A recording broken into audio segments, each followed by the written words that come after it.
નમસ્કાર દર્શક મિત્રો, એન કવરેજ ન્યૂઝમાં આપનું સ્વાગત છે। કોલકાતા હોસ્પિટલમાં બનેલ બનાવ પછી ઈએમસી સફાળું જાગ્યું। ઈએમસી સંચાલિત હોસ્પિટલની વિઝિટર પોલિસી કાર્યરત કરાશે। એડમિટ થયેલા દર્દી સાથે રહેનાર પરિવારને 2 પાસ આપવામાં આવશે। મુલાકાતીઓને ફરજિયાત સાંજે 4 થી 6 માં જ મળવાનું રહેશે। અગાઉ આ પોલિસી કાર્યરત હતી, પરંતુ આ વખતે કડકાઈથી આ પોલિસીનું કાર્ય થાય તેના આયોજન અંગેની વધુ માહિતી આપતા ઈએમસીના સ્ટેન્ડિંગ કમિટીના ચેરમેન દેવાંગ દાણી, મહાનગરપાલિકા સંચાલિત શારદાબેન હોસ્પિટલ, એલજી હોસ્પિટલ, નગરી હોસ્પિટલ અને એસસીપી હોસ્પિટલ અનેક દર્દીઓ છે અથવા નગરજનો આ હોસ્પિટલમાં સારવાર અર્થે આવતા હોય છે।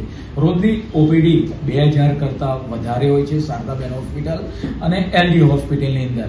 ત્યારે હોસ્પિટલની અંદર નિયમિતતા જળવાય તે માટે વિઝિટર્સ પોલિસી અમલમાં મૂકવામાં ભૂતકાળમાં આવી હતી, પરંતુ આજે એનો કડકાઈથી અમલ થાય કે ભાઈ હોસ્પિટલની અંદર બીમાર ના પડે તંદુરસ્ત વ્યક્તિ, એ માટે જે પણ વ્યક્તિ બતાવવા આવે ઓપીડીની અંદર એની સાથે એક જ વ્યક્તિને આવવા દેવામાં આવે।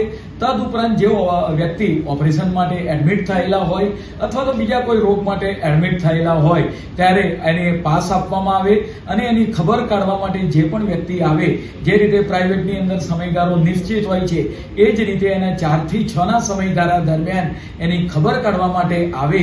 એ રીતે આપણે વાત કરીએ વિઝિટર્સ પોલિસીનો કડકાઈથી અમલ કરવા માટેની સૂચના આપવામાં આવી છે। એ માટે સીસીટીવી કેમેરા, ગેટ ઉપરની સિક્યોરિટી, તદુપરાંત એને આવનાર સમયગાળા દરમિયાન એડમિટ થનાર વ્યક્તિ હશે એને પાસ પણ આપવામાં આવશે। પરિણામે વિઝિટર્સ પોલિસી કોર્પોરેશન આવનાર સમયગાળા દરમિયાન એનો અમલ કરવા માટે જઈ રહી છે। દર્દીની ખબર પૂછવા એક વ્યક્તિ સાથે એક જ રહી શકશે? કેટલા પાસ આપવામાં આવશે?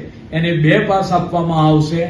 પરિણામે એક વ્યક્તિ બહાર ગયેલા હોય બીજી વાર આવે ત્યારે એ વ્યક્તિ દર્દીમાં પોતે જ્યાં દાખલ કરેલા હોય ત્યાં એના આપણે વાત કરીએ કે જનરલ વોર્ડ હોય એની અંદર એ પોતે જઈ શકે અને વિઝિટર્સ હશે, દર્દીના સગાવાલા હશે, એ ફક્ત 4 થી 6 ના સમયગાળા દરમિયાન જ એની ખબર અંતર પૂછવા માટે આવી શકશે। खबरों के लिए चैनल को सब्सक्राइब कीजिए। खबरों का नोटिफिकेशन पाने के लिए बेल आइकॉन को जरूर दबाएं।